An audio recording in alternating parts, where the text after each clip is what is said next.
Good afternoon, everyone. It's about 2 o'clock, a little after, on the 9th of April. It's Wednesday afternoon. We've been reading through 1Corinthians. Today we're going to read through 1Corinthians 7. This is Paul's instructions regarding marriage. He says, concerning things wherever you wrote me, it's good for a man not to touch a woman, nevertheless. To avoid fornication, let every man have his own wife, and let every woman have her own husband. Let the husband render her unto the wife due benevolence, and likewise also the wife unto the husband. The wife hath not power of her own body, but the husband, and likewise also the husband hath not power of his own body, but the wife. Defraud ye not one the other, except it be with consent for a time, that ye may give yourselves to fasting and prayer, and come together again, that Satan tempt you not for your incontinency. But I speak this by permission, and not of a commandment. For I would that all men were even as myself, but every man hath his proper gift of God, one after this manner, another after that. I say therefore to be unmarried and widows is good for them if they abide even as I, but if they cannot contain, let them marry, for it is better to marry than to burn. And unto the married I command ye not yet not I, but the Lord, let not the wife depart from her husband. But and if she depart, let her remain unmarried, or be reconciled to her husband, and let not the husband put away his wife. But to the rest speak I, not the Lord. If any man hath a wife that believeth not, and she be pleased to dwell with him, let him not put her away. And the woman which hath a husband that believeth not, and if he be pleased to dwell with her, let her not leave him. For the unbelieving husband is sanctified by the wife, and the unbelieving wife is sanctified by the husband. Else were your children unclean, but now are they whole. But if the unbelieving depart, let him depart. A brother or a sister is not under bondage in such cases. But God hath called us to peace. For what knowest thou, O wife, whether thou shalt save thy husband? Or how knowest thou, O man, whether thou shalt save thy wife? But as God has distributed every man, as the Lord hath called everyone, so let him walk, and so ordain I in all churches. Is any man called being circumcised, let him not be uncircumcised. Is any called in uncircumcision, let him not be circumcised. Circumcision is nothing, and uncircumcision is nothing, but the keeping of the commandments of God. Let every man abide in the same calling wherein was called. Art thou called being a servant, care not for it, but if thou mayest be free, use it rather. For he that is called in the Lord being a servant is the Lord's freeman, likewise also is he that is called being free is Christ's servant. Ye are bought with a price, but not ye the servants of men. Brother, let every man wherein he is called therein abide with God. Now concerning virgins I have no commandment of the Lord, yet I give my judgment as one that hath obtained mercy of the Lord to be faithful. I suppose therefore that is good. To the present distress I say it is good for man to be, so to be. Art thou bound unto a wife, seek not to be loosed. Art thou loosed from a wife, seek not thou a wife.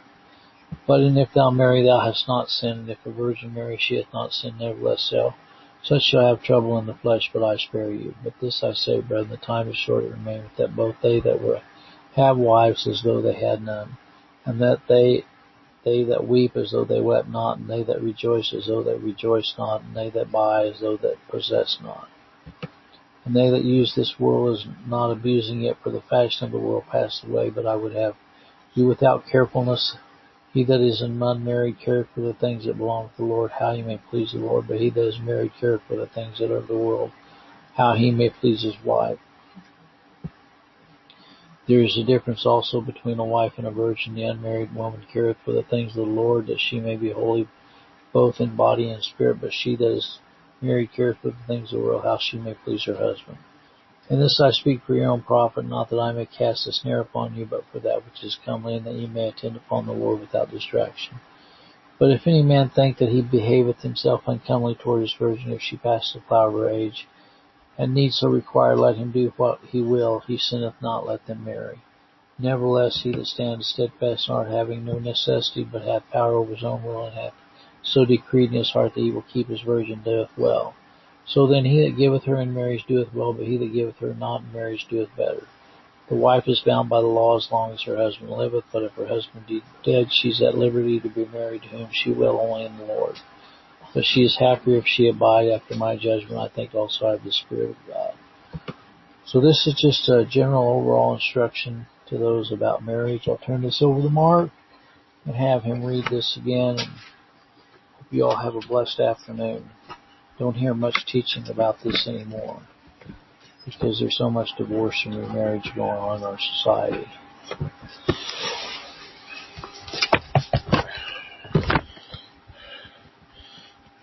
1 Corinthians chapter 7. Now concerning the things whereof you wrote unto me, it is good for a man not to touch a woman. Nevertheless, to avoid fornication, let every man have his own wife, every man have her own husband. Let the man with the husband render unto wife due benevolence. Likewise also wife unto the husband. The wife has not power of his own body but the husband, and likewise all the husband has not power of his own body but the wife. Defraud you not one another, except you be with constant for a time. Consent for a time, that you may give yourself to fasting and prayer. Come together again, that Satan tempt you not for your contingencies.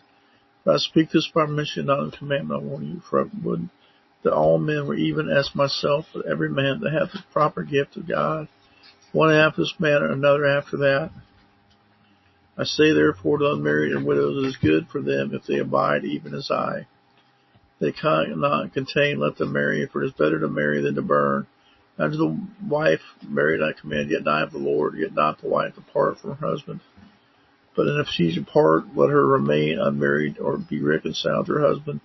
Let not the husband put away his wife, but the rest I speak on the Thyatira, not the Lord. Unto the Lord, if any man has a wife that believeth not, she be pleased to dwell with him, and let him not put her away. And the woman which hath a husband that believeth not, if he be pleased to dwell with her, the wife, let her not leave him. The unbelieving husband is sanctified by the wife. The unbelieving wife is sanctified by the husband. Else were your children unclean, but now are they holy. Lord, if the unbelieving depart, let him depart. A brother or sister is not under bondage in such cases. God hath called us to peace. For what knowest thou, O wife, whether thou shalt save thy husband, or how knowest thou, man, whether thou save thy wife? As God hath distributed every man, as the Lord hath called every one, so let him walk, and so ordain I in all churches. So any man called being uncircumcised, let him not become uncircumcised. So any called and unclean, let him not be unclean. Circumcision is nothing, and circumcision is nothing. The keeping of the commandments of God. Let every man abide in the same calling wherein he was called. And if thou being called, being a servant, care not for that thou mayest be freed, be it rather. He that is called the Lord, being a servant, is the Lord's freeman. Likewise also he that is called, being free, is Christ's servant. Ye are bought with a price, be not ye the servants of men. Brethren, let every man wherein he is called, therein abide with God. Now concerning virgins I have no commandment of the Lord, yet I give my judgment, as one that hath obtained mercy of the Lord to be faithful. Suppose therefore this is good, the present distress, I say that is good for man.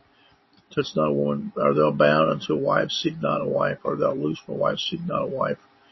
But if thou marry, thou hast not sinned, and from virgin Mary she had not sinned, nevertheless shall have trouble in the flesh, but I spare you. But this I say, brethren, the time is short, it remaineth that both they that have wives be so they have none.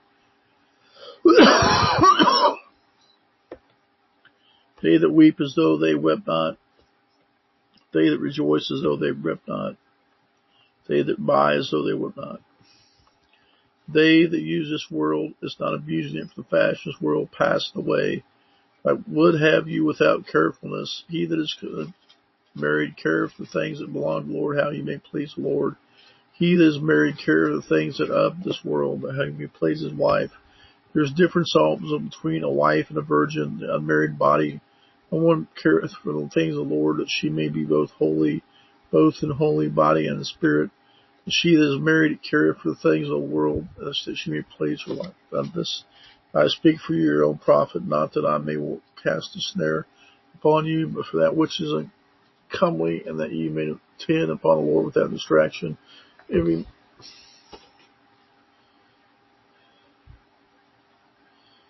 man think that he behaved himself in comely toward his virgin, if she pass the flower of her age, needs so require that let do what he will. He said not, let them marry. Nevertheless, he that stands steadfast in his heart, having no necessity, but hath power over his own will, hath so decreed in his heart that he will keep his virgin doeth well. So then he that giveth her in marriage doeth well, but he that giveth her not in marriage doeth well. The wife is bound by the law as long as her husband lives, and if her husband be dead, she is liberty to be married whom she will only in the Lord. But she is happier if she so abideth by judgment, I think also in the Spirit of God. Thank you, Mark. Mm-hmm.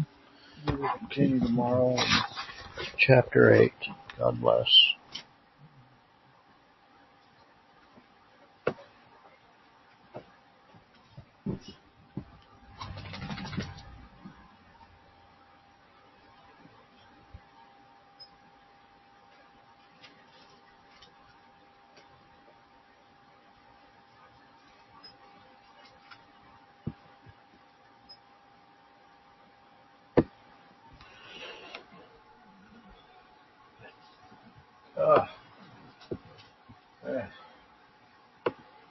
Ah.